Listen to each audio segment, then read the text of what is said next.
bienvenue dans The Cloud Show, le podcast où on prend un sujet cloud et on le rend simple, clair et compréhensible par tout le monde, même si tu n'es pas un expert. Dans le dernier épisode, nous avons vu ensemble le super pouvoir du cloud, la virtualisation. Eh bien aujourd'hui, je te propose un sujet qui est tout aussi intéressant, qui est les machines virtuelles. C'est un petit peu la brique fondamentale du cloud. Donc je te propose de prendre un café, installe-toi confortablement et on regarde tout ça ensemble. Je suis accompagné de Guillaume. Salut Guillaume. Salut. Et il va nous accompagner du coup pour découvrir un petit peu ensemble ce qu'est les machines virtuelles. Donc Guillaume, est-ce que tu veux bien te présenter pour ceux qui ne te connaissent pas encore? Yes, tout à fait. Guillaume Bonomo, je travaille actuellement en tant qu'architecte solution orienté Azure. Et j'ai un background principalement dev full stack, DevOps. Et à force de monter en gros des applications dans le cloud, il y a un moment, je me suis concentré plus sur le design. Et voilà là où j'en suis. Eh bien écoute Guillaume, merci du coup d'avoir accepté l'invitation. On va Merci à toi. voir ensemble un peu ce qu'est une VM. Je vais te poser des questions et au fur et à mesure, on va avancer ensemble tous les deux là-dessus pour que les personnes qui nous suivent comprennent réellement les fondamentaux de qu'est-ce qu'une machine virtuelle et qui puissent continuer à progresser, qui puissent continuer à apprendre dans cet environnement qui est le cloud. Dans un premier temps, est-ce que tu peux expliquer avec des mots simples, c'est quoi une VM? Alors, une VM, déjà, le principe de VM ne s'applique pas nécessairement qu'au cloud. Le principe de VM, c'est un kit qui nous permet d'émuler ou de simuler un environnement, un système d'exploitation, que ce soit du Windows ou autre. Et faut vraiment le voir comme un kit, quoi, comme un kit préfabriqué qui nous permet d'avoir rapidement à disposition un système, un environnement émulé. Et du coup, ça comprend à travers cette solution, il y a la notion de CPU qu'il faut avoir en tête pour la partie processeur, il y a la notion de RAM pour la mémoire, il y a la notion de stockage parce qu'il faut forcément derrière un minimum un petit disque pour stocker tout ça et puis faire vivre les choses. Et une carte réseau, car sans la carte réseau, Pas de communication. pas de communication, quoi. C'est un bac à sable et ça communique pas. Des fois, c'est ce qu'on voudra, des fois, c'est ce qu'on voudra, mais il faut que ça soit voulu. Mais en tout cas, voilà, il y en a quasiment tout le temps une et voilà, c'est l'idée. C'est de simuler un environnement et voilà, c'est très utile pour tous ceux qui sont dans le domaine de l'info, pour plein de domaines et de cœurs de métiers différents. Parfait. Juste pour compléter un petit peu ce que tu viens de dire, ça serait vraiment une illustration. J'aime beaucoup l'image de l'abri de jardin. En fait, tu as 2 options qui est possible. Tu vas avoir la première, c'est tu achètes du bois, des clous, des vis, des outils toi-même. C'est l'équivalent en fait d'un serveur physique, OK? C'est ce qu'on a vu dans les précédents épisodes, enfin du moins dans le dernier épisode, avec du coup l'histoire de l'hyperviseur et des machines physiques. Et tu as la deuxième option, donc qui est en fait, tu achètes un kit préfabriqué avec juste ce qu'il faut. Donc 4 murs, un toit, une porte. Tu n'as plus qu'à l'assembler en quelques minutes. Les VM, c'est le même principe, comme l'a expliqué Guillaume. Tu la déploies et elle fonctionne toute seule. Entre guillemets, tu as juste à sélectionner donc la partie CPU, RAM et ton disque et ton réseau. Comme l'a mentionné Guillaume, c'est super important. Yes. Dans le cloud, de quoi est faite une VM? Ça dépend évidemment de à quel niveau on on se situe parce qu'il y a toujours la partie où du coup on est nous consommateurs d'une, d'une plateforme ou même là si on monte une VM sur notre ordinateur et cetera.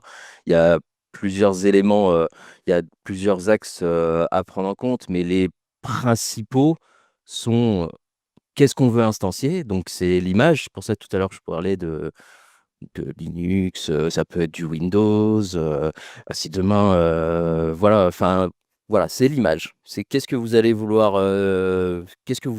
mettre dessus et à partir de quoi vous partez.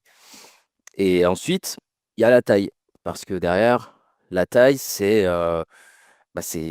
globalement à quel point tu veux que ta VM soit puissante. Si je fais le parallèle, imaginons, vous allez avoir une machine virtuelle où vous savez que vous allez avoir peut-être qui va agir comme un serveur Minecraft, imaginons.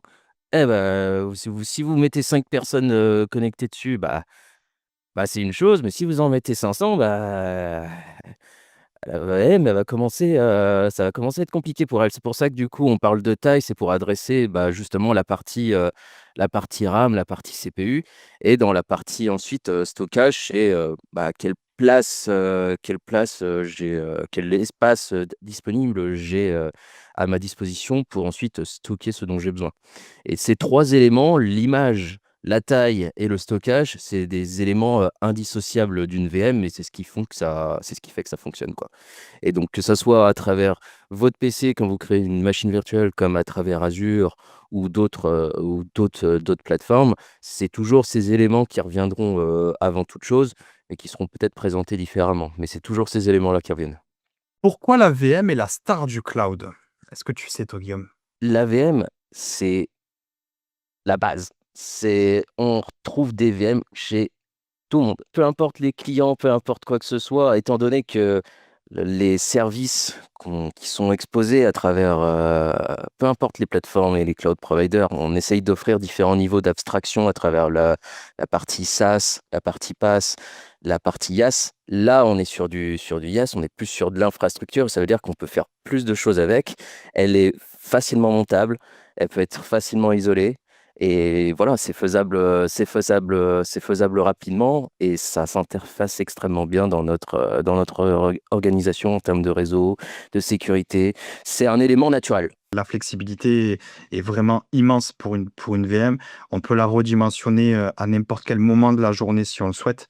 Tout ça pour dire que si on doit faire une comparaison avec des environnements on-prem, là où c'est un peu plus compliqué, c'est que, bah, si vous n'avez pas les ressources, définies sur vos serveurs on-premise, bah, du coup, ça veut dire passer potentiellement par l'achat d'un nouveau serveur ou bien faire de l'upgrade vous en interne si vous avez les compétences de le faire. Là où une VM cloud, comme l'a mentionné Guillaume, hein, en 2 clics, c'est terminé, 5 minutes, d'arrêt grand max et on redémarre la VM et elle a, je vous dis une bêtise, mais elle a 8 cœurs, au niveau du CPU. Elle va avoir 16 gigas de RAM alors qu'avant elle en avait que 4 et 2 gigas de RAM. Donc là, pour le coup, c'est quelque chose de vraiment top pour les personnes qui testent dans les environnements de sandbox et puis voilà. Exactement. Et tu dis un point que j'aimerais appuyer pour tous ceux qui découvrent un petit peu ce truc-là. Tu as en effet, à très juste titre, parlé d'on-premise et de flexibilité, mais il faut bien se rendre compte que derrière, en effet, c'est l'une des choses et le niveau d'abstraction et la partie coût, c'est l'une des choses qui a fait que ça a été plus moteur pour la migration vers le cloud pour toutes les entreprises. C'est la notion de OPEX et de CAPEX, et je ne vais pas rentrer Bien dans sûr. le détail, mais en gros, chaque entreprise a une vraie plus-value à se dire demain, ouais, je veux monter un nouveau serveur ou j'ai un nouveau besoin. Ok, je vais pas avoir besoin de mobiliser Didier, qui est la star des serveurs chez nous. Là, il va passer tant de temps à faire ceci, tant de temps à faire cela, mais et puis il y a toute une partie infrastructure matérielle et tout. Non, là, c'est vraiment un vrai truc. C'est la star. C'est la star du cloud. Dernière petite chose, donc du coup, concrètement, qu'est-ce qu'on peut faire avec la VM? Est-ce que tu sais répondre à ça? Et ben en fait, hein, on l'a déjà plus ou moins évoqué. On peut faire énormément de choses. Pour pas dire qu'on peut quasiment tout faire. Euh, on peut faire tourner un site web, l'héberger en ce sens. On peut sur cette VM, on peut faire en sorte que ça devienne un serveur de base de données. On peut très bien y lancer et héberger des applications custom. Aujourd'hui, on parle d'IA.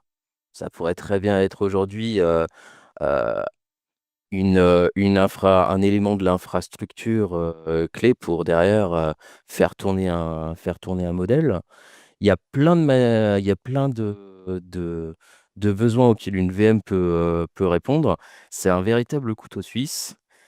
Mais de la même manière qu'il permet énormément de choses, ça fait qu'on a d'autant plus de responsabilités. Vu qu'on a plus de possibilités, ça fait on doit mieux cadrer, tout ce qui est sécu, tout ce qui est réseau, tout ce qui va tourner, malware et cetera. Il y a vraiment un ensemble de choses qu'il faut quand même, prendre en compte sur cette VM, et c'est là où en fait, là, il y a l'importance, du SI, l'importance d'avoir, une gouvernance claire et savoir qu'à un moment, ouais, nous, telle entreprise, Contoso, quand on monte une VM, à un moment, on veut ça et surtout on veut pas ça. Faut se dire que ce qu'on peut faire à travers un Azure App Service, sur le principe, on peut faire la même chose, avec des VM, mais les enjeux sont pas les mêmes. Parfois, on aura beaucoup plus d'intérêt à prendre le kit tout fait, mais à un niveau supérieur avec l'Azure App Service, et des fois, on a plus d'intérêt à le faire, le travail soi-même à travers la VM parce qu'on a plus de flexibilité, et voilà. On reprend un peu les modèles, hein. Tout à fait. C'est ce qu'on a évoqué, dans le podcast, donc à l'épisode 2, si je me trompe pas, dans lequel on évoque du coup la partie, le modèle de responsabilité entre le IaaS, le PaaS et le SaaS. Une machine virtuelle, donc c'est considéré comme étant le IaaS, donc en fait, vous êtes considéré comme étant, responsable de l'intégralité de l'infrastructure. Si on doit résumer un petit peu tout ça, une machine virtuelle, comme tu l'as compris, c'est un petit peu, voilà, le couteau suisse, qu'on utilise dans le cloud. Il va te servir principalement à faire beaucoup de choses, aussi bien dans des environnements de prod que dans des environnements de test. Tu peux le créer en quelques minutes, tu peux le supprimer en quelques minutes, tu peux le redimensionner en quelques minutes. Et puis voilà, c'est les fondamentaux un petit peu du cloud. Pour vous donner un petit teasing, sachez que le prochain épisode, du coup, sera orienté plutôt stockage cloud. On va voir un petit peu ensemble où est stocké vos milliards de photos, vos vidéos, vos documents que vous confiez volontairement au cloud. On va voir ça ensemble. Mais voilà, pour aujourd'hui, ça sera tout. Merci d'avoir écouté cet épisode de The Cloud Show. Abonne-toi si tu veux comprendre le cloud sans te prendre la tête. C'était un plaisir de t'accompagner aujourd'hui et je te souhaite une excellente journée.